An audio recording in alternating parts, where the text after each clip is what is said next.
Tuhan Yesus, terima kasih buat kesempatan hari ini. Terima kasih kalau kami boleh naik ke gunung-Mu yang kudus, Tuhan. Biar kuduskanlah kami, layakkanlah kami, untuk kami bisa masuk ke dalam hadirat-Mu, Tuhan. Kuasailah dengan roh-Mu, Tuhan Yesus. Biarkanlah Tuhan, buka hati kami, buka telinga kami, sehingga kami boleh, Tuhan, mendengar apa yang Kau bicara, apa yang Kau inginkan, Kau taruh dalam hati kami, Tuhan. Kami juga mengucap syukur buat setiap berkat-Mu yang Kau berikan kepada kami, Tuhan, sehingga kami, jemaat-Mu, boleh ada seperti kami ada hari ini, Tuhan. Tuhan Yesus, saat ini kami mempersembahkan juga, Tuhan, setiap berkat-berkat yang ada dalam hidup kami, kembali ke dalam rumah-Mu, Tuhan. Kami bawa persembahan kami ke dalam rumah-Mu, Tuhan. Berkatilah, Tuhan. Setiap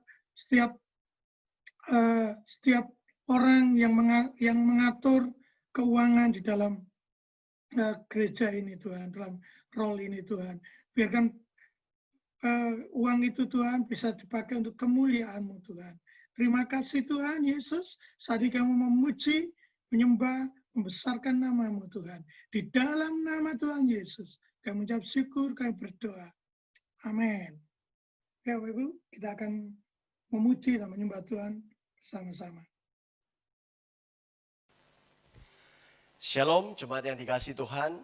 Kita percaya bahwa kalau kita sampai hari ini masih diizinkan Tuhan untuk berkumpul, beribadah pada ibadah online, Sungai Kehidupan, kita percaya itu semua karena anugerah Tuhan. Mari saya ajak jemaat untuk membaca satu bagian dari firman Tuhan yang terambil dari kitab Matius 18 ayat 19 dan 20. Demikian firman Tuhan. Dan lagi aku berkata kepadamu, jika dua orang daripadamu di dunia ini sepakat meminta apapun juga, permintaan mereka itu akan dikabulkan oleh Bapa-Ku yang di sorga. Sebab di mana 2 atau 3 orang berkumpul dalam namaku, di situ aku ada di tengah-tengah mereka.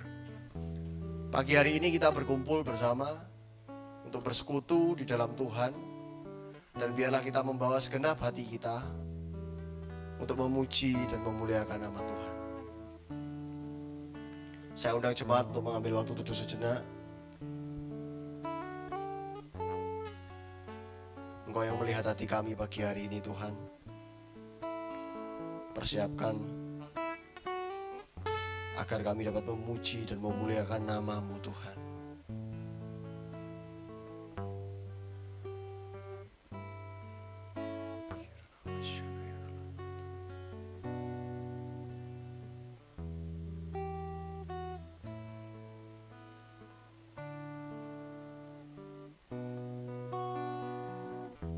Saat kami berkumpul, Engkau bekerja, Tuhan.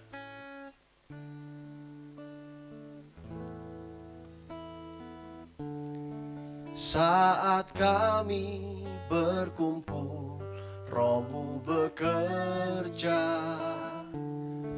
Ajar kami memuliakan nama-Mu.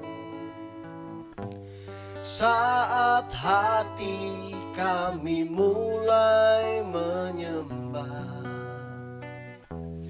berkat-Mu atas kami, Tuhan. Berkat-Mu atas kami saat kami berkumpul. Saat kami berkumpul, Roh-Mu bekerja. Ajar kami memuliakan nama-Mu. Saat hati kami mulai menyembah, berkat-Mu atas kami, Tuhan. Berkat-Mu atas kami, kasih Tuhan. Kasih Tuhan tak berkesudahan, tak habis-habisnya rahmat-Nya.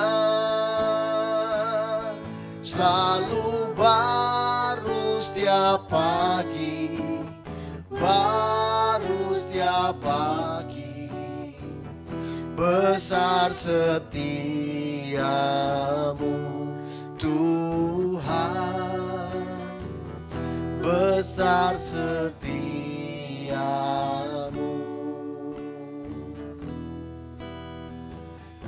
Mari dengan segenap hati saya undang jemaat menyanyikan lagu ini sekali lagi.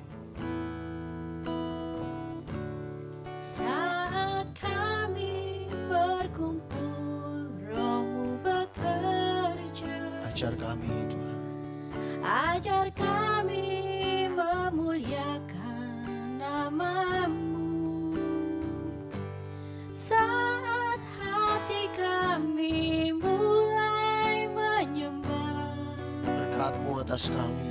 berkat-Mu atas kami. Amin. Tuhan. Berkat-Mu atas kami Tuhan. Berkat-Mu atas kami. Saat kami berkumpul, saat kami berkumpul, Roh-Mu bekerja. Ajar kami memuliakan nama-Mu. Saat hati kami mulai menyembah, berkat-Mu atas kami Tuhan, berkat-Mu atas kami. Kasih Tuhan tak berkesudahan, tak habis-habisnya rahmat-Nya, selalu baru setiap pagi, baru setiap pagi. Amin. Besar setiamu Tuhan, besar setiamu. Katakan dengan iman, kasih Tuhan.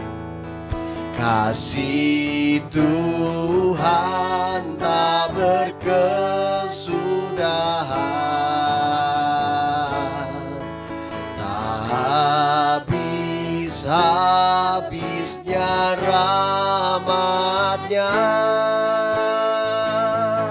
selalu baru setiap pagi, baru setiap pagi. Besar setiamu Tuhan, besar setiamu. Selalu baru, selalu baru setiap pagi, baru setiap pagi. Besar setiamu Tuhan, besar setiamu.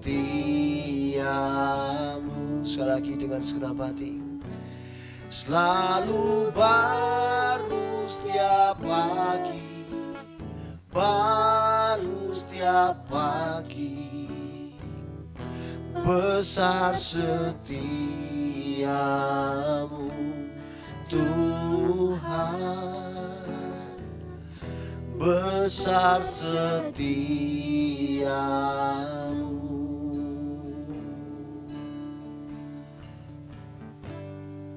Besar setiamu Tuhan.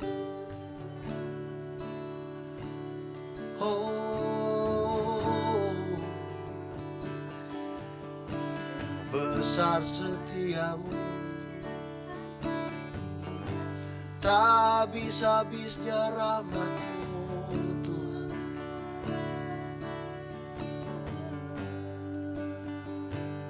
Oh Yesus, kiara lama ya Yesus. Oh Yesus,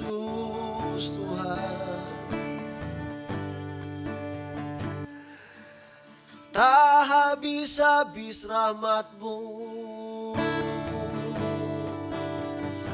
tak berkesudahan kasih-Mu Tuhan, selalu baru setiap pagi, melingkupi hidup kami, menyertai jalan kami.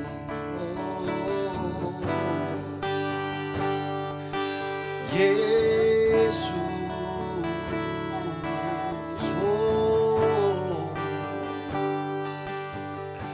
Yesus Tuhan.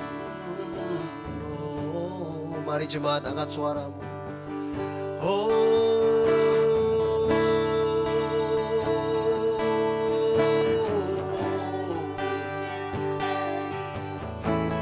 Yesus.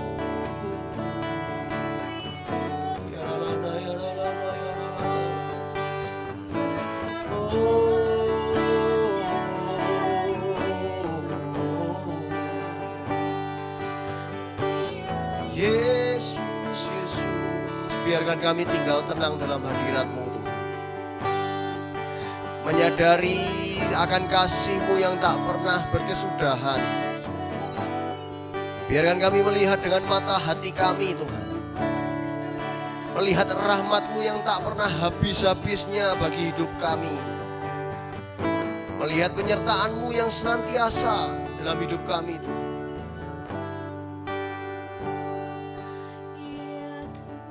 Biarkan roh kami menyadari Tuhan, bahwa Engkau selalu menjagai kami, memelihara hidup kami. Dan biarkanlah jiwa kami tinggal tenang di dalam hadirat-Mu.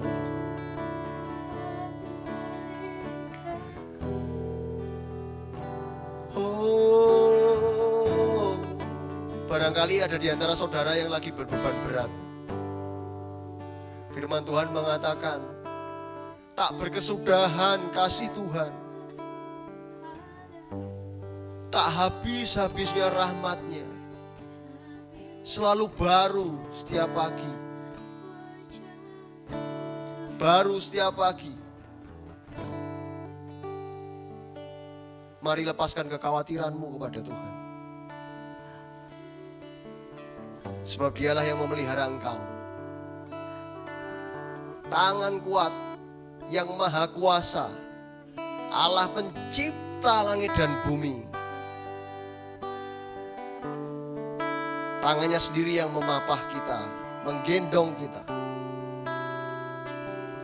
Biarkan jiwa kami penuh dengan ucapan syukur Tuhan.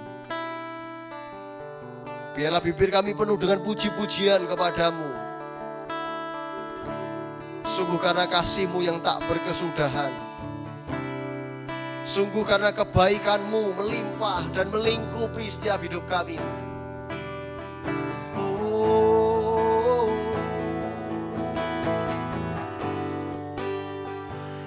Yesus,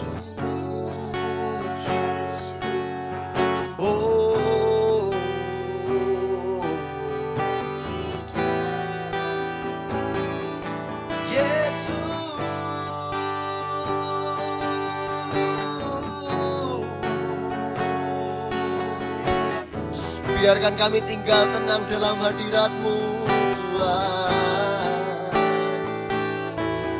Tinggal tenang dalam kasih-Mu, dalam anugerah-Mu. Oh Yesus, biar kami memuji-Mu, menyembah-Mu. Oh Yesus,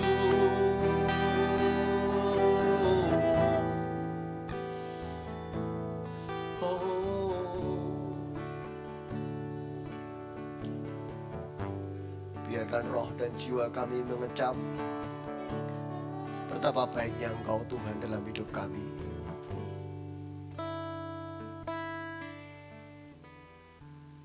Kami tidak mau ditutupi dengan permasalahan yang sedang kami hadapi Tuhan. Himpitan, kesulitan, yang sekarang ini sedang membelenggu kami. Dan biarlah kami senantiasa memandang Engkau, mengarahkan hati kami kepada kebaikan-Mu, kepada anugerah-Mu, bahwa harapan itu ada, masa depan sungguh ada.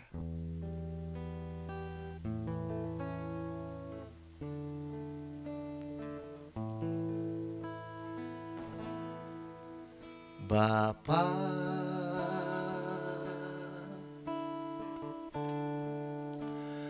Engkau sungguh baik,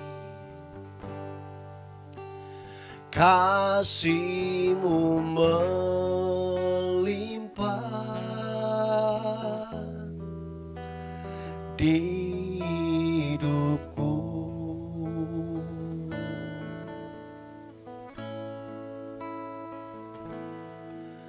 Bapa,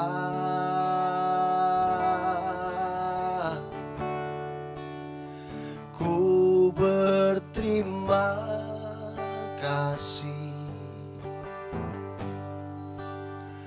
berkat-Mu hari ini yang Kau sediakan bagiku.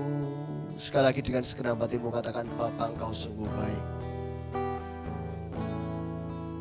Bapa, Oh, Engkau sungguh baik, kasih-Mu melimpah kasih-Mu melimpah memenuhi hidup kami. di hidupku. Bapa, Bapa, Engkau yang melihat hati kami, Tuhan. ku berterima kasih berkat-Mu hari ini yang Kau Sediakan bagiku. Dengan segenap hati katakan, ku naikkan syukurku buat hari yang Kau beri. Katakan dengan iman, tak habis-habisnya kasih dan rahmat-Mu selalu baru, amin. Selalu baru dan tak pernah terlambat pertolongan-Mu, besar setiamu di sepanjang hidupku. Dengan segenap hati ku naikkan syukurku, ku naikkan syukurku buat hari yang sudah Engkau beri, Tuhan. Tiara lana yara lama syana yara lama.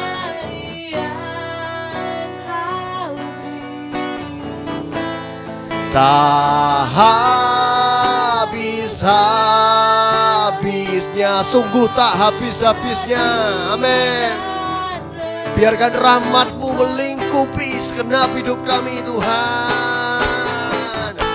Selalu baru dan tak pernah, amin, terlambat pertolongan-Mu, besar setiamu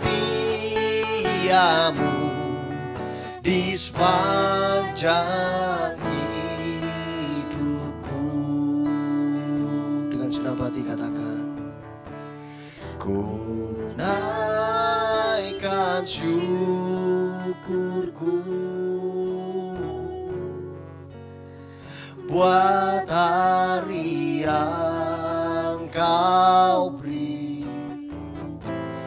Tak habis-habisnya kasih dan rahmat-Mu.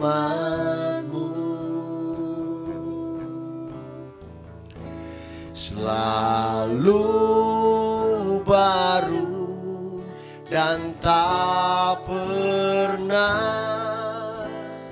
terlambat pertolongan-Mu. Besar setiamu di sepanjang hidupku. Katakan besar setiamu. Besar setiamu, besar setiamu. Besar setiamu.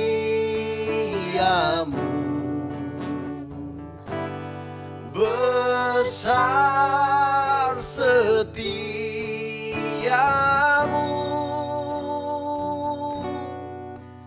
di sepanjang hidupku.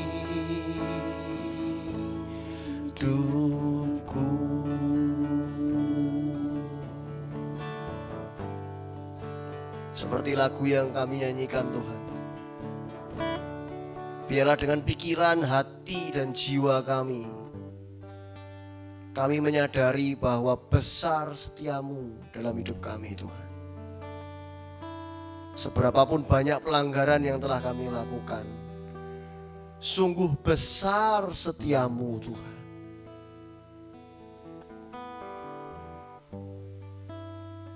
Oleh karena kasih-Mu dan anugerah-Mu, Tuhan Roh Kudus ajar kami untuk meneladani anak-Mu Yesus Kristus, hidup dalam ketaatan dan kesetiaan kepada Bapa.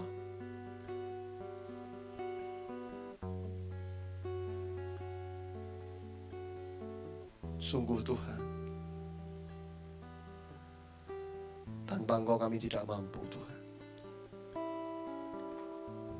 Kami mengucap syukur untuk ibadah pada pagi hari ini Tuhan. Jika sebentar kami akan mendengarkan sabda firman-Mu yang akan dibawakan oleh hamba-Mu Tuhan. Engkau sendiri yang mengurapi lidah bibir hamba-Mu. Berikan hikmat-Mu Tuhan.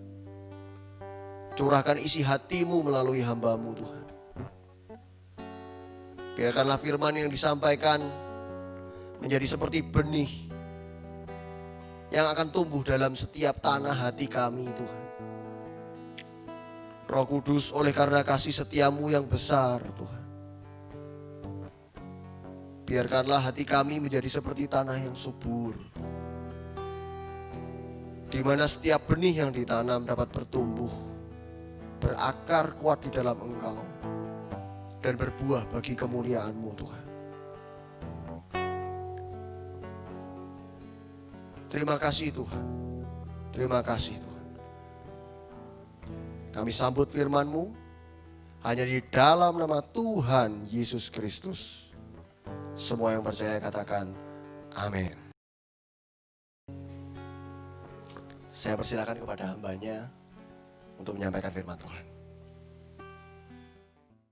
Shalom. Salam sejahtera untuk kita semua dimanapun Anda berada.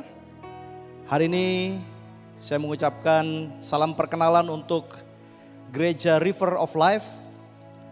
Thank you Pastor Robert Cahyono yang sudah mengizinkan saya untuk menyampaikan firman Tuhan pada hari ini. Mari kita berdoa sebelum kita dengarkan firman Tuhan. Bapa di surga, kami mengucap syukur buat kasih dan anugerah-Mu yang luar biasa dalam hidup kami. Hari ini berbicara di dalam roh kami, berbicara di dalam hati kami dengan kuat.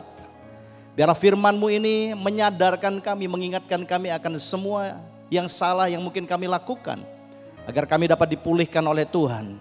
Dan Tuhan memberikan kepada kami direction, arah yang jelas, apa yang harus kami kerjakan dan kami lakukan di depan kami. Biarlah hidup kami terus terbangun dengan kuasa daripada firman-Mu. Kami kuat di dalam kekuatan kuasa-Mu. Berbicaralah atas kami siap untuk mendengarkan dan siap untuk melakukan di dalam nama Tuhan Yesus Kristus. Haleluya. Amin. Oke, hari ini kita akan bahas, saya berikan judul dari khotbah saya 8:28 ya. Cukup simpel. Mari kita buka di dalam Roma pasal yang ke-8 ayat 28. Inilah firman Tuhan. Kita tahu sekarang bahwa Allah turut bekerja dalam segala sesuatu untuk mendatangkan kebaikan bagi mereka yang mengasihi Dia, bagi mereka yang terpanggil sesuai dengan rencana Allah. Ayat ini seringkali dan sudah cukup banyak dikhotbahkan oleh hamba-hamba Tuhan. Hari ini saya hanya akan fokus kata demi kata, karena satu ayat ini punya satu bobot yang luar biasa. Ada banyak hal yang Tuhan taruh dalam kehidupan kita yang membuat kita bisa belajar hal-hal yang berharga untuk kehidupan kita. Di awal di sana dikatakan kita tahu sekarang. Ya, ada kata kita tahu sekarang. Di dalam ayat-ayat sebelumnya di sana digambarkan bahwa bagaimana kita itu berbicara tentang bagaimana Tuhan mengarahkan, membuka hati dan nurani kita untuk kita bisa mengerti apa yang menjadi kehendak Allah yang luar biasa buat setiap kita. Nah, Bapak Ibu Saudara yang terkasih di dalam Tuhan, lewat ayat ini kita akan menemukan bahwa ada satu janji Tuhan yang luar biasa buat setiap gereja Tuhan. Ada satu janji bahwa Tuhan akan bekerja bersama-sama dengan umatnya. Untuk apa? Mendatangkan kebaikan. Tidak ada seorang pun yang tidak ingin memperoleh kebaikan di dalam kehidupan ini. Semua orang mengejar memperoleh kebaikan, hidup yang baik, masa depan yang baik, keluarga yang baik, bisnis yang baik, segala sesuatu, pelayanan yang baik bahkan. Tetapi kita melihat di dalam message ini ada satu understanding yang Tuhan mau. Kita harus tahu sekarang bahwa hanya berjalan bersama dengan Tuhan, bekerja bersama-sama dengan Tuhan, barulah kebaikan yang sejati datang dalam kehidupan setiap kita. Kesadaran ini penting. Ya, saya berikan sebuah contoh. Banyak orang yang tahu bahwa merokok itu berbahaya, tetapi mereka terus saja merokok. Kenapa? Ya, karena mereka tidak sadar bahwa merokok itu berbahaya buat kesehatan mereka. Kalau ada orang bertanya kepada saya, Pak, tolong tunjukkan kepada saya ayatnya di mana bahwa merokok itu berbahaya. Saya bilang di dalam kotak rokok di balik itu sudah ditulis. Dulu dikatakan merokok itu bisa menyebabkan kanker, kerusakan pada janin dan lain sebagainya. Sekarang lebih ekstrim dikatakan merokok membunuhmu. Tetapi apakah dengan cara seperti itu berarti para perokok berkurang? Ternyata survei membuktikan tidak berkurang, bahkan bertambah. Kenapa hal itu bisa terjadi? Karena belum terjadi satu kesadaran yang penuh bahwa itu benar-benar berbahaya buat tubuh kita. Saya ingat beberapa tahun yang lalu, ya waktu saya bertemu dengan salah seorang orang tua, ya dia kena kanker paru-paru di salah satu rumah sakit, dan kemudian dia mengeluh dan dia berkata, kalau seandainya saya tahu benar-benar ya bahwa merokok ini bisa membuat saya menjadi mengalami kanker di paru-paru dan sangat menyakitkan, saya tidak akan pernah menyentuh barang ini. Kesadaran yang terlambat. Hari ini kita perlu membangun satu kesadaran bahwa janji firman Tuhan ini ya dan amin buat setiap kita. Di poin yang pertama saya tuliskan begini, perjanjian Allah. Bapak Ibu Saudara, di dalam kalimat di sana dikatakan Allah turut bekerja. Ini kata-kata yang sangat asik. Allah turut bekerja. Allah ada bersama-sama dengan kita di dalam sebuah pekerjaan. Dan itu merupakan jaminan sukses, itu merupakan jaminan keberhasilan buat setiap kita. Tetapi untuk kita bisa mengalami hal ini, Amos 3 ayat 3 berkata begini, berjalankah dua orang bersama-sama jika mereka belum berjanji? Tentunya tidak mungkin. Ya, untuk berjalan bersama-sama, untuk bekerja sama, seseorang harus membuat satu komitmen bersama, membuat satu perjanjian bersama. Nah, disinilah kita melihat betapa banyak dari antara kita yang tidak membangun komitmen kita dengan Tuhan. Kita berjalan, ya kita percaya Tuhan, tapi kita berjalan menurut kehendak dan keinginan hati kita. Betapa hal ini menyebabkan kita tidak akan bisa menikmati semua janji Tuhan yang begitu luar biasa buat kita. Daud ya adalah seorang raja yang sangat disegani. Sampai dengan hari ini namanya masyhur. Kita melihat apa yang terjadi dalam kehidupan Daud. Satu perubahan terjadi waktu dia ya melalui Nabi Samuel. Allah memerintahkan Nabi Samuel untuk mengurapi Daud menjadi raja. Dan firman Tuhan berkata sejak hari itu, sejak Daud diurapi oleh Samuel menjadi the next king. Maka pada waktu itu dikatakan urapan Tuhan ada atas hidup Daud. Bapak Ibu saudara yang terkasih di dalam Tuhan, kita harus membuat satu komitmen dengan Tuhan di dalam kehidupan ini. Bahwa Tuhan adalah satu-satunya Allah dalam kehidupan kita. Bahwa Yesus adalah kurios, penguasa tunggal atas kehidupan kita. Dan dia berdaulat atas seluruh aspek hidup setiap kita. Baik itu area di jasmani kita, area jiwa maupun area roh kita. Kalau kita tidak mengikat perjanjian dengan Tuhan, maka seluruh janji ini akan gagal digenapi dalam kehidupan kita. Bapak Ibu saudara yang terkasih dalam Tuhan, kita melihat bahwa Allah kita adalah Allah yang sangat luar biasa. Allah yang tidak pernah meninggalkan umatnya. Amin. Allah yang tidak pernah membiarkan anak-anaknya berjalan sendirian. Oleh sebab itu saya katakan dia adalah Allah yang menyukai partnership. Hal yang luar biasa karena partner kita di dalam kehidupan ini bukan manusia yang bisa gagal. Partner kita adalah Allah sendiri. Dan itu merupakan suatu jaminan bahwa kita pasti akan memiliki kehidupan yang berkemenangan di dalam dia. Kita melihat arti kata dari bekerja.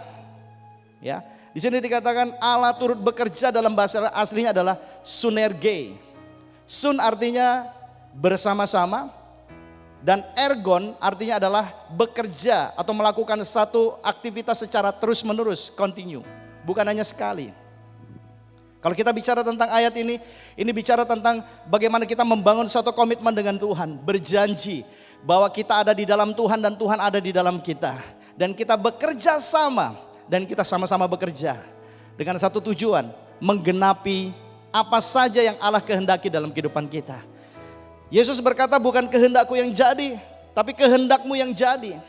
Demikian pula sebagai anak-anak Tuhan, kita harus memegang prinsip ini. Ya Tuhan, bukan kehendakku yang jadi, bukan mimpiku yang harus terrealisasi, bukan keinginan hatiku yang harus terwujud nyatakan, tetapi semua tentang Tuhan. Apa saja yang Tuhan kehendaki, yang Tuhan inginkan, itu harus terjadi dalam kehidupanku. Maka di saat itulah firman Tuhan ini confirm dalam kehidupan kita. Kita bekerja bersama-sama dengan Tuhan, bukan untuk satu case, bukan untuk satu area dalam kehidupan kita. Sekali lagi saya katakan untuk seluruh aspek hidup kita. Untuk keluarga kita, untuk pribadi kita, untuk pekerjaan kita, pelayanan kita. Dan apa saja yang kita kerjakan. Dan janji Tuhan dia katakan begini, bersama dengan aku kamu akan berhasil dan kamu akan beruntung. Bapak Ibu saudara yang terkasih di dalam Tuhan, siapkah Anda untuk berjalan setiap hari dengan Tuhan? Siapkah Anda untuk melakukan apa saja yang Tuhan kehendaki setiap hari, setiap saat dalam kehidupan kita? Kalau kita siap, kita akan masuk the next step. Poin yang kedua saya catat di sini adalah kebaikan yang tidak baik. Kenapa saya berikan judul ini? Karena konsep berpikir manusia dengan Allah itu berbeda. Kebaikan dalam bahasa aslinya di sini dikatakan agathos. Agathos ini artinya kebaikan yang nature, dari dalam hati kita, maupun kebaikan yang diberikan oleh Tuhan melalui pengertian di dalam alam berpikir kita. Nah, kebaikan yang tertinggi di sini adalah anugerah yang Tuhan berikan untuk kita menjadi serupa dan segambar dengan Tuhan.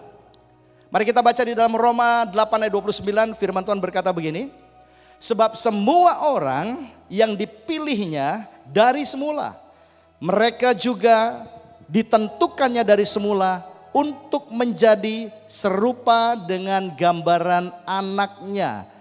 Siapa anaknya? Yesus Kristus Tuhan.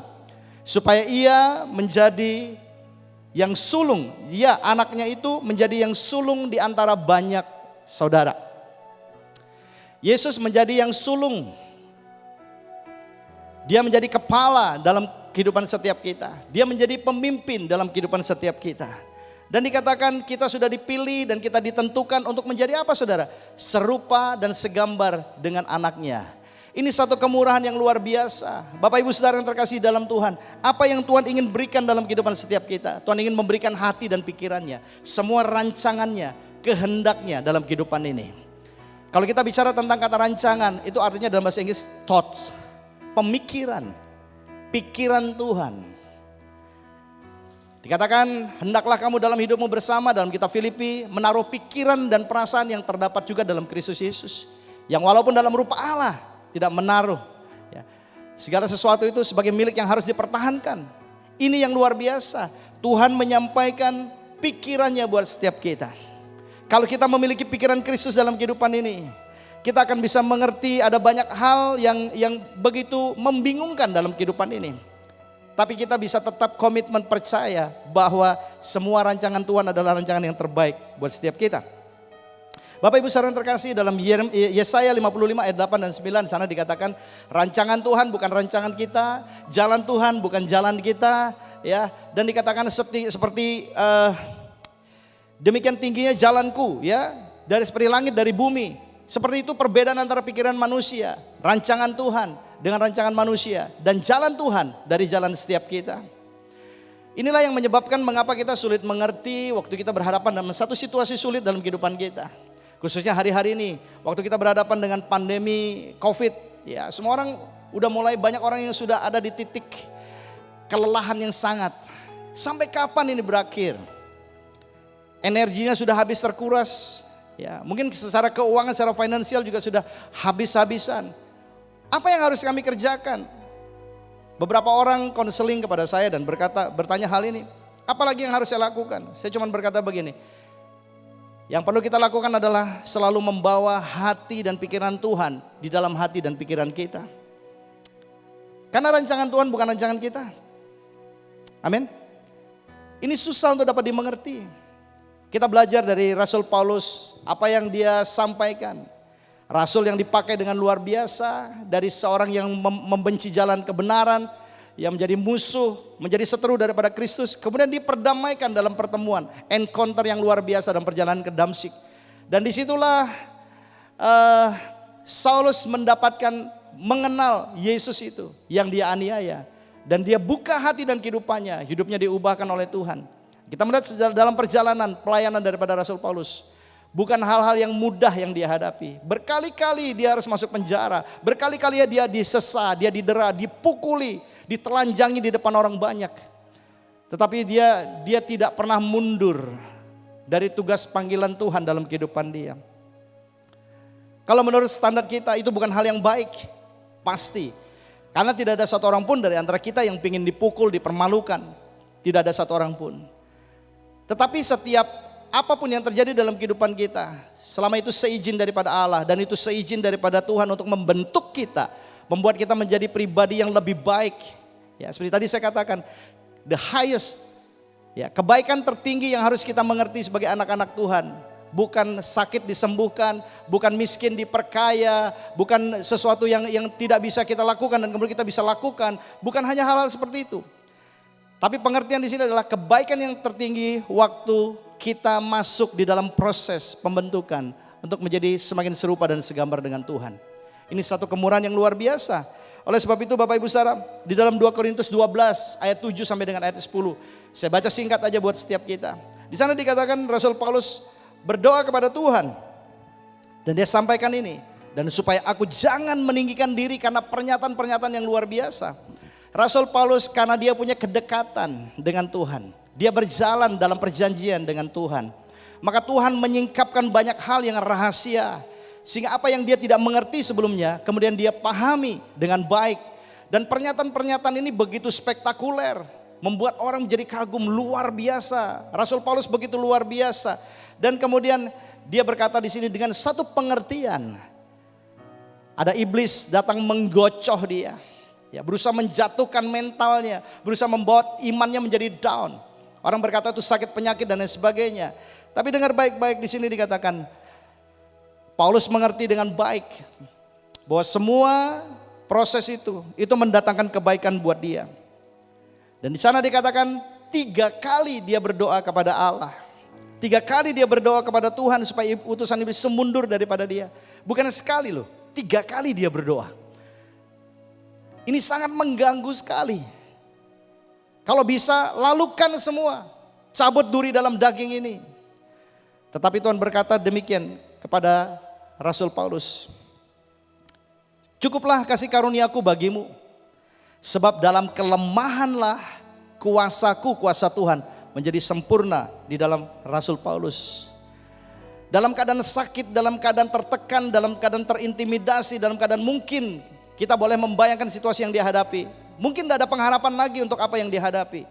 Begitu menyakitkan kondisi itu, tapi dia berkata begini, sebab justru dalam kelemahan itu kuasa Tuhan sempurna. Dan Rasul Paulus menuliskan buat jemaat di Korintus, perhatikan baik-baik, sebab itu terlebih suka aku bermegah di dalam kelemahanku, supaya kuasa Kristus turun menaungi aku. Ini partnership yang luar biasa. Bagaimana Rasul Paulus belajar mengerti, memahami jalan pikiran Tuhan, kehendak Tuhan. Dan dia bisa bersyukur karena hal itu. Ini luar biasa. Nah, gereja Tuhan, setiap kita hari-hari ini, apa saja yang kau hadapi dalam kehidupan ini, jangan pernah lemah imanmu. Karena kita harus tahu bahwa yang ada di dalam kita, roh yang ada dalam kita jauh lebih besar pada semua roh yang ada di muka bumi ini. Kita mesti fight, kita mesti kalahkan semua intimidasi itu. Percaya kepada Tuhan. Kita tahu sekarang bahwa Allah turut bekerja di dalam segala sesuatu. Perhatikan baik-baik kata segala sesuatu. Dalam masalah apa saja, Allah berdaulat dan berkuasa atas hidup setiap kita.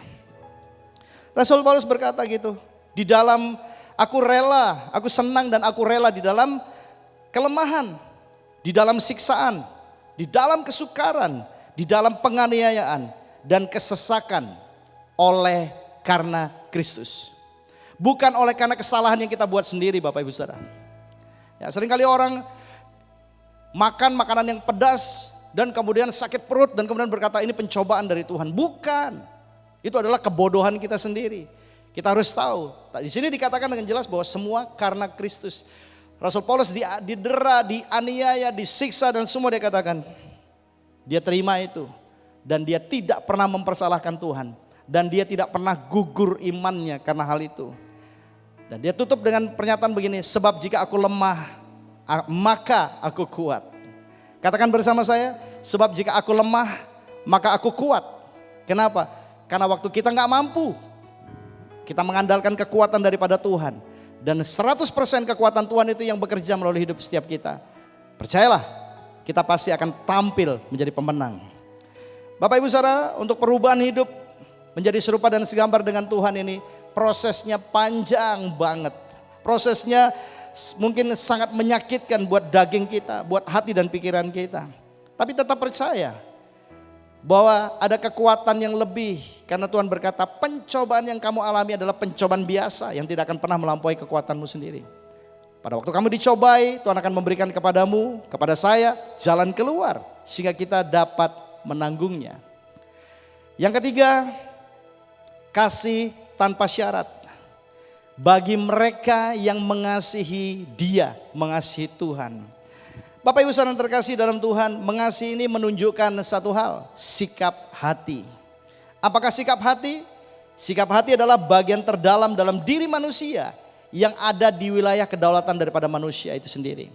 Allah tidak menciptakan robot. Allah menciptakan kita serupa dan segambar dengan Dia yang punya kehendak, punya keinginan. Oleh sebab itu Bapak Ibu Saudara yang ini harus kita jaga dengan baik. Kita tidak bisa, Allah tidak mau memaksa, Allah tidak mau mengintervensi manusia untuk manusia bisa mengasihi Allah, enggak.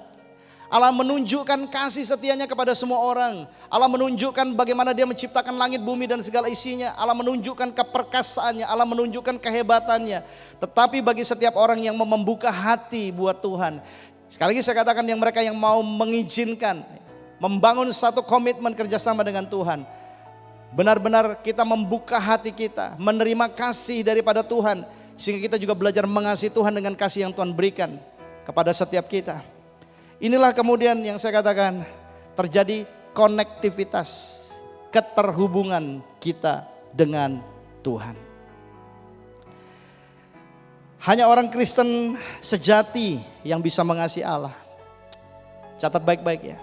Hanya orang Kristen yang sejati yang bisa mengasihi Allah. Karena untuk mengasihi Allah ini butuh ada perasaan yang dilibatkan, ada pikiran. yang ada di dalam itu saudara. Dilibatkan hati dan pikiran manusia untuk mengerti dengan baik. Karena kasih ini adalah buah roh. Sana dikatakan. Lalu bagaimana dengan orang-orang dunia? Karena mereka tidak mencari Allah dan mereka tidak takut kepada Allah. Perhatikan baik-baik. Kalau ada orang Kristen sejati, berarti ada orang Kristen yang palsu. Ada banyak orang-orang Kristen yang hidup di dalam kepalsuan. Mereka tidak sungguh-sungguh mengasihi Allah. Mereka tidak sungguh-sungguh mencintai Tuhan. Mereka tidak sungguh-sungguh menghormati Tuhan dalam kehidupan ini. Orang-orang seperti ini sekali lagi saya katakan tidak akan pernah melihat kegenapan daripada janji, penyertaan Tuhan dan mujizat yang Tuhan kerjakan di dalam masalah apapun yang terjadi dalam kehidupan kita. Ini penting, mari kita introspeksi diri kita. Apakah benar hati kita mengasihi Tuhan dengan tulus? Di dalam Matius 22 ayat 37 dan ayat 39, Yesus memberikan satu perintah yang utama dan terutama buat gerejanya, buat saudara dan buat saya. Ayat 37 firman Tuhan berkata begini, jawab Yesus kepadanya, kasihilah Tuhan Allahmu dengan segenap hatimu, dan dengan segenap jiwamu, dan dengan segenap akal budimu. 38, itulah hukum yang terutama dan yang utama. Itulah hukum yang terutama dan yang utama. Itu yang harus dikerjakan. Ayat 39 di sana dikatakan, dan hukum yang kedua yang tidak kalah pentingnya adalah kasihilah sesama manusia seperti dirimu sendiri. Cross. Bagian yang vertikal, yang utama, yang terutama. Kasihilah Tuhan Allahmu dengan segenap hatimu, segenap jiwamu, segenap akal budimu. Dan jangan lupa, dari kasih yang kita peroleh dalam persekutuan kita dengan Tuhan, kita berbagi kepada orang lain. Kasihilah sesama manusia. Ini hal yang harus dilakukan oleh setiap orang percaya. Firman ini hanya terjadi buat mereka yang mengasihi Dia tanpa syarat. Kasih tanpa syarat. Kalau keadaan buruk dalam kehidupan kita, apakah kita bisa tetap mengasihi Tuhan? Anda yang bisa menjawab itu. Kalau kita memiliki kasih seperti kasih Tuhan kepada setiap kita, tanpa syarat Tuhan menerima kita apa adanya, maka setiap kondisi apapun yang terjadi dalam kehidupan kita, entah itu sulit, entah itu bahagia, entah itu keadaan yang proses apapun, kita akan bisa tetap mengasihi Tuhan dengan segenap hati, segenap jiwa, dan segenap akal budi kita. Yang terakhir, poin yang keempat, terpanggil atau dipanggil. Yaitu bagi mereka yang terpanggil sesuai dengan rencana Allah. Kalimat yang sebenarnya kata terpanggil ini dalam bahasa aslinya bukan terpanggil tapi dipanggil. Saudara dan saya adalah orang-orang yang dipanggil dan dipilih oleh Tuhan. Orang-orang pilihan Tuhan. Jadi di sini diceritakan kalau ayat ini disampaikan kepada setiap kita bukan berarti bahwa setiap orang akan masuk sorga, pasti akan selamat. Tetapi di sini dikatakan kesempatan diberikan kepada setiap orang untuk mereka bisa mendengar kabar sukacita, kabar kebenaran yaitu Injil Kerajaan Allah. Tetapi bagi mereka yang menutup telinganya, menutup hatinya, menutup matanya dari kebenaran firman Tuhan, sekali lagi saya katakan mereka tidak akan mendapatkan bagian bahwa Tuhan menjadi partner dalam kehidupannya. Mereka berjalan sendiri di dunia ini, mereka menghadapi semua lawan mereka sendiri dan mereka jatuh bangun sendiri. Tapi kalau bersama dengan Tuhan, Tuhan berkata begini, 7 kali orang benar jatuh, tetapi mereka akan bangun, mereka akan bangkit kembali. Tetapi untuk orang-orang fasik dikatakan mereka jatuh dan mereka tidak akan pernah bisa bangun lagi. Saya percaya Anda semua adalah orang-orang yang bijaksana. Kita adalah orang-orang yang dipanggil oleh Tuhan. Ini panggilan kudus, panggilan yang luar biasa. Di dalam 2 Timotius 1 ayat 9, mari kita baca bersama. Firman Tuhan berkata demikian, dialah yang menyelamatkan kita dan memanggil kita dengan panggilan kudus, bukan berdasarkan perbuatan kita, melainkan berdasarkan maksud dan kasih karunia-Nya sendiri, yang telah dikaruniakan, diberikan dengan gratis, dengan kemurahan kepada kita dalam Kristus Yesus sejak permulaan zaman. Jadi saudara dan saya didesain oleh Tuhan untuk bisa memahami hal ini, mengerti kebenaran ini untuk waktu Tuhan terjadi dalam kehidupan setiap kita. Dan di sana dikatakan Tuhan memanggil kita dengan panggilan kudus, holy calling. Kita dipanggil untuk apa saudara? Kita harus mengerti. Kita dipanggil dengan panggilan kudus. Karena Tuhan itu kudus. Tanpa kekudusan firman Tuhan katakan tidak ada seorang pun yang dapat melihat Allah. Kalau kita tidak menjaga hidup kita di dalam panggilan yang kudus, maka kita sedang berjalan sendiri di muka bumi ini. Berdasarkan maksud dan tujuan. Oleh karena kasih karunia Tuhan buat setiap kita. Bapak Ibu Saudara yang terkasih dalam Tuhan, panggilan ini adalah sebuah panggilan yang efektif. Kita harus mengerti ya, dalam kehidupan ini dikatakan firman Tuhan bahwa kita ini seperti tubuh yang terdiri dari banyak anggota. Setiap kita dipanggil untuk melakukan tugas sesuai dengan panggilan dan karunia yang Tuhan anugerahkan buat setiap kita. Kalau saudara menjadi mata, berfungsilah sebagai mata dengan baik. Kalau Anda dipanggil sebagai telinga untuk mendengar suara Tuhan dan menyampaikan kebenaran, maka berfungsilah seperti itu. Kalau kau sebagai tangan, sebagai kaki, berfungsilah sesuai dengan apa yang Tuhan tetapkan dalam kehidupanmu. Karena banyak orang ingin menjadi seperti orang lain. Setiap kita ini unik di hadapan Tuhan. Makanya dikatakan di sana, bagi mereka yang terpanggil, bagi mereka yang dipanggil, sesuai dengan rencana Allah. Jadi sekali lagi ada rencana Allah di dalam segala sesuatu. Ada kehendak Allah dilibatkan di sini. Nah, gereja seringkali salah kaprah dan salah mengerti. Kita berpikir bahwa kalau kita sudah terima keselamatan, kita sudah terima Yesus sebagai Tuhan dalam kehidupan kita, kita berhak mengatur hidup kita sendiri. No. Kita harus tetap tunduk. Kenapa? Karena mungkin yang kita ketahui hanya batas baik. Ada level yang berkenan kepada Allah. Dan yang paling tinggi adalah yang sempurna. Itu artinya apa? Semua rencana dan kehendak Tuhan digenapi dalam kehidupan saudara dan saya. Calling yang luar biasa. Di dalam 1 Petrus 2 ayat 9 firman Tuhan berkata begini. Tetapi kamulah bangsa yang terpilih, imamat yang rajani, bangsa yang kudus, umat kepunyaan Allah sendiri. Supaya kamu memberitakan perbuatan-perbuatan yang besar dari Dia yang telah memanggil kamu keluar dari kegelapan kepada terangnya yang ajaib. Catat baik-baik Bapak Ibu Saudara. Kita kembali dari seluruh ayat ini, di sana dikatakan kita mesti punya satu komitmen dengan Tuhan. Punya perjanjian dengan Tuhan. Dia adalah Tuhan dan kita adalah umatnya. Dia adalah Bapa dan kita adalah anaknya. Kita harus melakukan bagian kita dengan baik. Dan kemudian di situ dikatakan bahwa kita harus bekerja sama dan sama-sama bekerja. Sebagai anak-anak Tuhan kita jangan jadi pribadi yang pasif. Karena banyak orang berkata begini, ya udahlah, yang penting saya udah selamat. Saya fokus kepada diri saya sendiri. Enggak, saudara. Kalau kita buat perjanjian dengan Tuhan, kita tahu kita harus bekerja dan menghasilkan buah. Dan buah itu harus tetap. Dan dikatakan kita dipanggil keluar dari kegelapan kepada terang yang ajaib. Ini luar biasa Bapak Ibu Saudara. Kita dipanggil Tuhan untuk dipermuliakan, bukan untuk dipermalukan. Kita dipanggil Tuhan untuk disiapkan menjadi perwakilan kerajaan Allah di muka bumi ini. Dan kita melihat di sini kebaikan. Mulai kita setting, reset pikiran kita. Selama ini mungkin kebaikan yang menurut standar kita jadi kaya, kita sehat, keluarga bahagia. Itu semuanya bonus Bapak Ibu Saudara. Jangan kejar bonusnya, tapi kita harus kejar tujuan utama Tuhan dalam kehidupan ini. Maka semuanya akan ditambahkan kepada setiap kita. Dalam Matius 6 ayat 33. Bapak Ibu Saudara, mengasihi Tuhan tanpa syarat.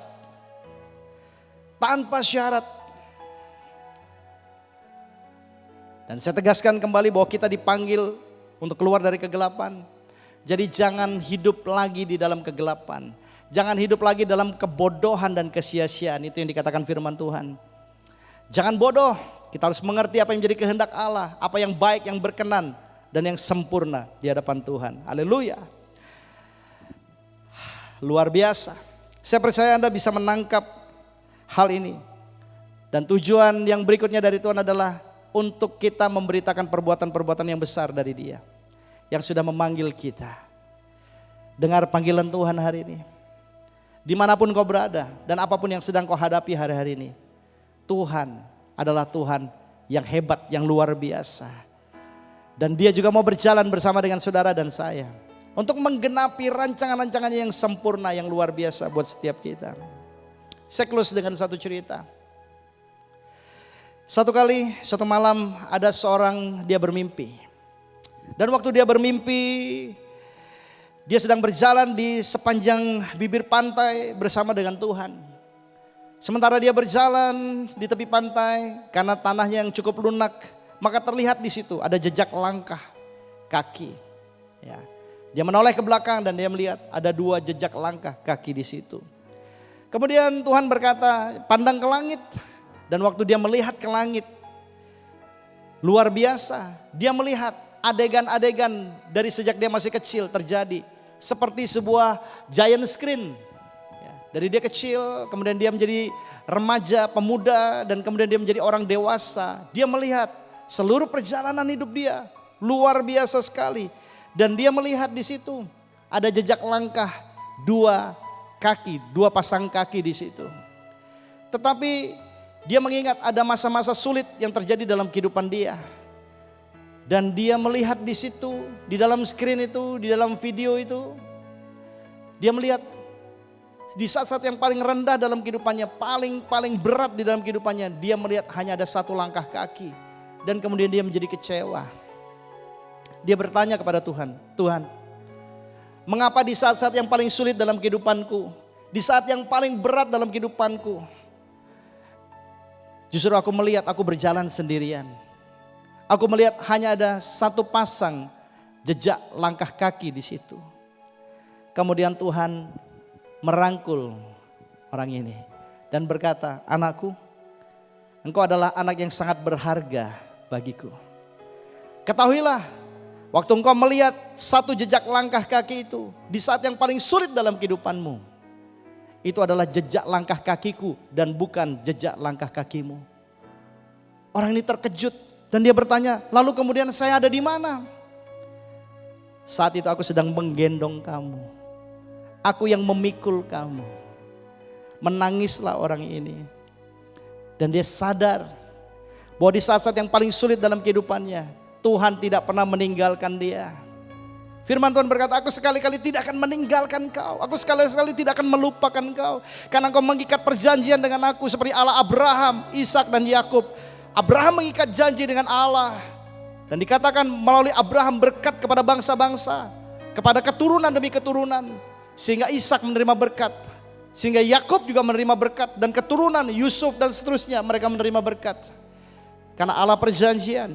Dan Allah itu adalah Allah yang setia dan benar. Bapak Ibu saudara yang terkasih dalam Tuhan.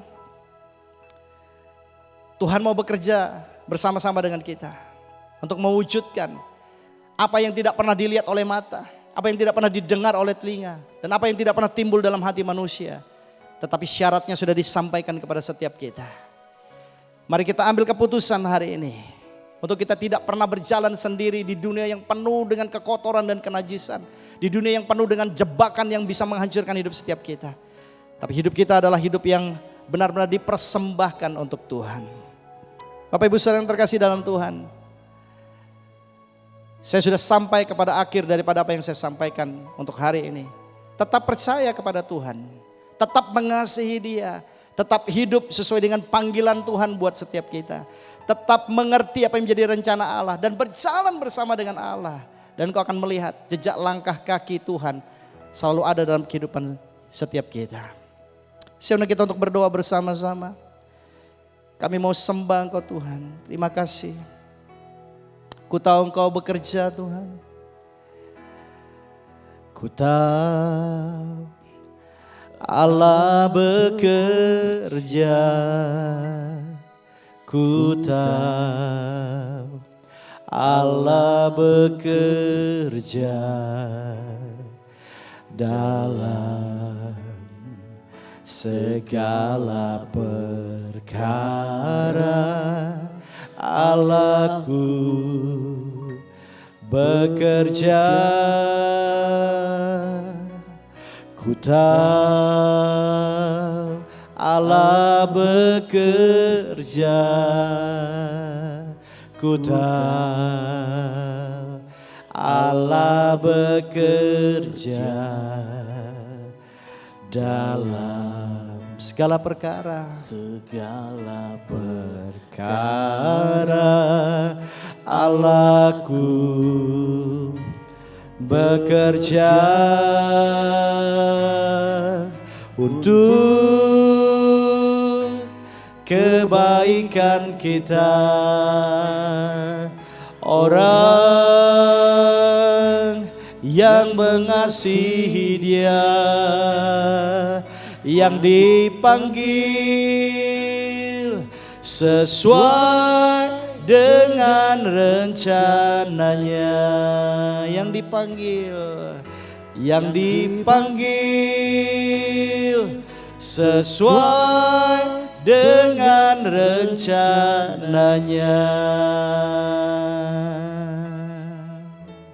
Bapa, kami bersyukur untuk setiap anugerah, kebaikan, cinta kasih yang Kau limpahkan dalam kehidupan setiap kami. Terima kasih bahwa Engkau mempercayai kami untuk menjadi partner dalam kehidupan ini. Tuhan, Engkau luar biasa dalam kehidupan setiap kami. Kami memastikan bahwa hati dan hidup kami persembahkan buat Tuhan. Kami hidup untuk melakukan kehendak Tuhan. Kami hidup untuk menyenangkan Engkau Tuhan. Dan kami juga mendengar panggilan-Mu dan kami menjawabnya. Dan kami melakukan semua kehendak dan rencana Allah di dalam kehidupan setiap kami. Tuhan sertai setiap kami, biar roh yang menyala-nyala itu bekerja di dalam hati dan pikiran setiap kami. Dan membuat kami menjadi pribadi yang aktif. Iman kami bertumbuh dan kami masuk dari pengudusan kepada pengudusan. Dan Tuhan terus ada memimpin setiap kami secara pribadi. Berkati setiap keluarga, berkati setiap orang tua, berkati anak-anak, berkati keturunan demi keturunan. Berkati juga apa saja yang kami kerjakan dan kami lakukan, Tuhan, buat berhasil. Dan kami bersuka cita hari ini, Tuhan, karena kami tahu kalau Engkau ada bersama kami, siapakah yang dapat menjadi lawan kami.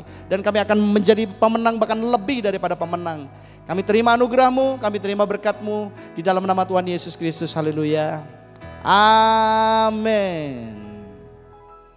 Kita akan sama-sama akhiri.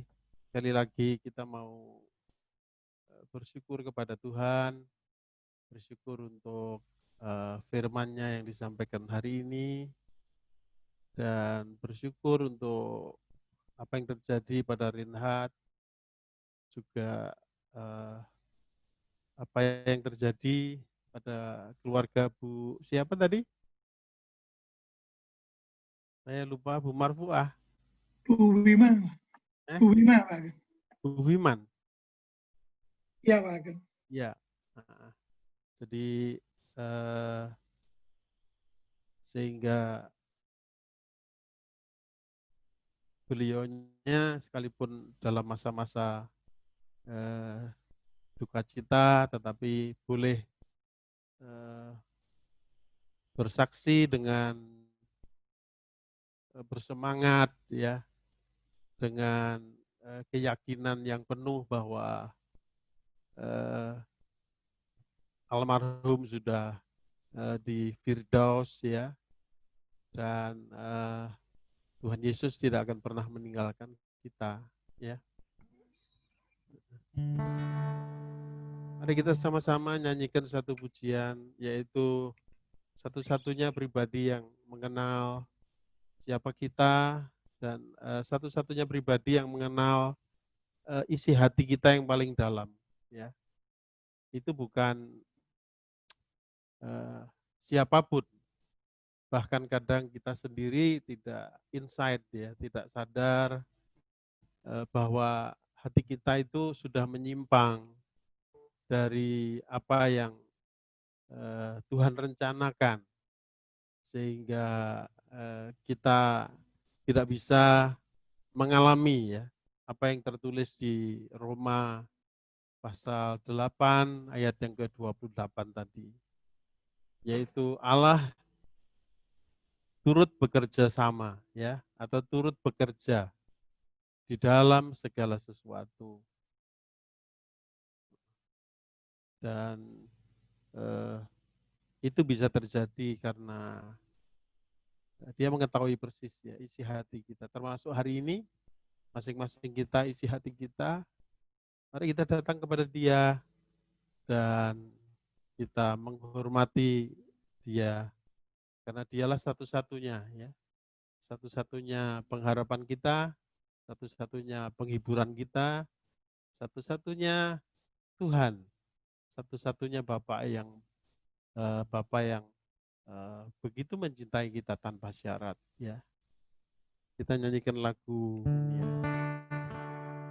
Hanya dekat kasih-Mu Bapa,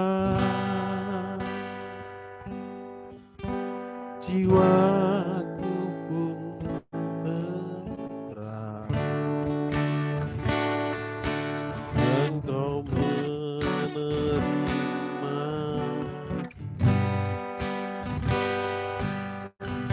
dengan sepenuhnya, walau dunia lihat rupa, namun Kau memandang sampai ke dalam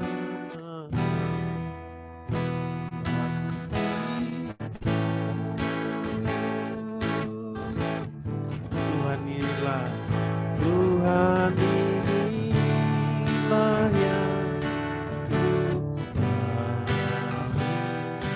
Kau mengenal hati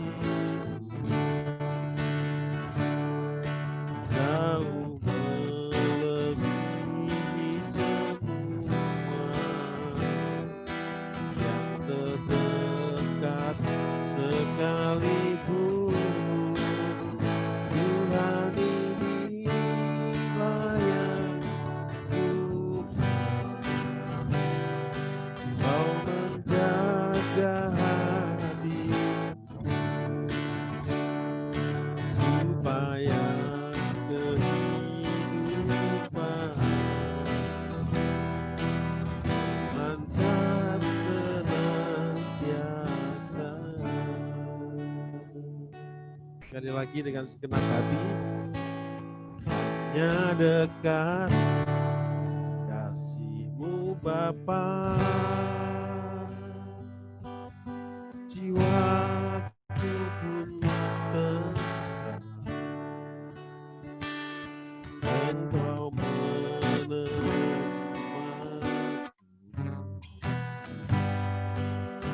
dengan walau dunia lihat rupa, namun Kau memandang sampai ke dalam hatiku.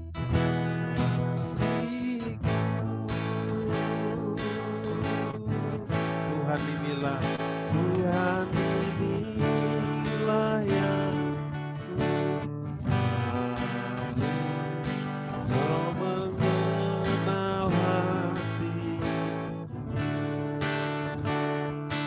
jauh melebihi semua yang terdekat sekalipun. Tuhan inilah yang Kau menjaga hatiku supaya kehidupan lancar senantiasa, supaya kehidupan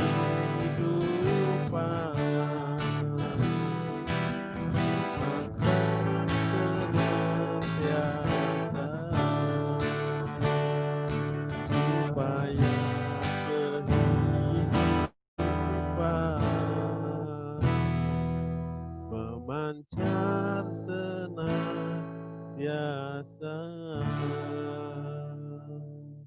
Bapak, kami bersyukur karena Engkau rela meninggalkan kerajaan-Mu, Engkau rela menjelma menjadi manusia persis seperti kami. Engkau dikandung 9 bulan, engkau lahir seperti kami, dan engkau mengalami pertumbuhan, perkembangan sebagai manusia 100% manusia biasa. Yang bisa merasakan rasa sakit, tersinggung, marah, jengkel. Hanya bedanya kalau kami sering jatuh ya, menuruti keinginan mata kami, keinginan daging kami, juga keangkuhan hidup kami. Ya, terutama itu Tuhan, kesombongan kami, ya. Tetapi Tuhan, Putra Tunggal, Bapa di surga yang mengkenosiskan dirinya sama dengan kami. Dia boleh belajar taat, ya. Tidak menuruti keinginannya, baik keinginan daging, keinginan mata, maupun keangkuhan hidup. Dia sungguh-sungguh dekat dengan engkau, dan bukan hanya dekat, tetapi dia dengar-dengaran, dan hanya suaramu saja yang dia lakukan, dan itu engkau lakukan sampai mati di Kalvari. Kematian dari Yesus Kristus inilah yang membuat kami boleh ada sebagaimana ada hari ini. Karena dengan kematiannya, maka bangkit pada hari yang ketiga. Dia naik ke surga dan dia mengirimkan Roh Kudus-Nya. Sekali lagi segala puji, hormat, syukur kami persembahkan kepadamu. Dan tidak ada sesuatu yang mengkhawatirkan bagi kami Tuhan, karena kami punya satu benteng ya. Kami punya satu gunung batu keselamatan. Batu karang yang teguh. Bukan lagi Yesus Kristus yang hina, tetapi Yesus Kristus yang kembali bangkit dan menjadi Tuhan Yesus Kristus yang menjadi penguasa langit dan bumi. Engkau memberkati seluruh umatmu ya, yang pada pagi hari ini menjalankan ibadah raya, dan kalau ada di antara kami Tuhan yang sedang mengalami pergumulan apapun ya, biarlah hikmat-Mu menyertai kami, biarlah kami tetap menyadari bahwa apapun yang terjadi dalam hidup ini paling besar risikonya hanyalah mati, ya. Dan bagi kami di dalam Tuhan, kalau boleh hidup itu karena kasih karunia dan hanya untuk Engkau. Tapi kalau kematian itu tiba adalah satu keuntungan, ya. Bagi kami hidup adalah kerja keras untuk Tuhan. Ya, makan minum pun kami lakukan bukan untuk kepuasan diri kami, tapi kami menyadari tubuh kami adalah bait Allah. Kami harus menjaga dan mempersembahkan hidup kami ini, termasuk tubuh kami, sebagai ibadah yang sejati. Terima kasih Tuhan. Kami menyambut minggu ke depan ini dan bulan-bulan yang unpredictable, yang tidak pasti ya dalam segala hal, dengan satu keyakinan ya, yaitu hari esok ya yang penuh dengan harapan. Karena kami diberkati oleh Tuhan, diberkati oleh Bapa, dan kami bersekutu dengan Roh Kudus. Bukan hanya hari ini, bukan hanya detik ini, tapi setiap saat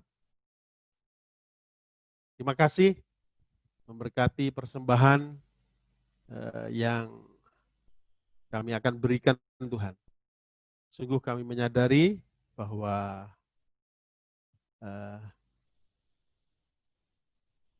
Engkau tidak layak untuk menerima apapun ya dari kami, sekalipun kami menyerahkan semua hidup kami. Itu pun masih kurang Tuhan.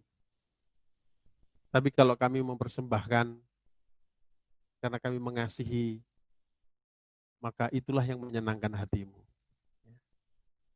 Di dalam nama Bapa, Putra, dan Roh Kudus, yaitu dalam nama Tuhan Yesus Kristus, kami mengucap syukur dan berdoa.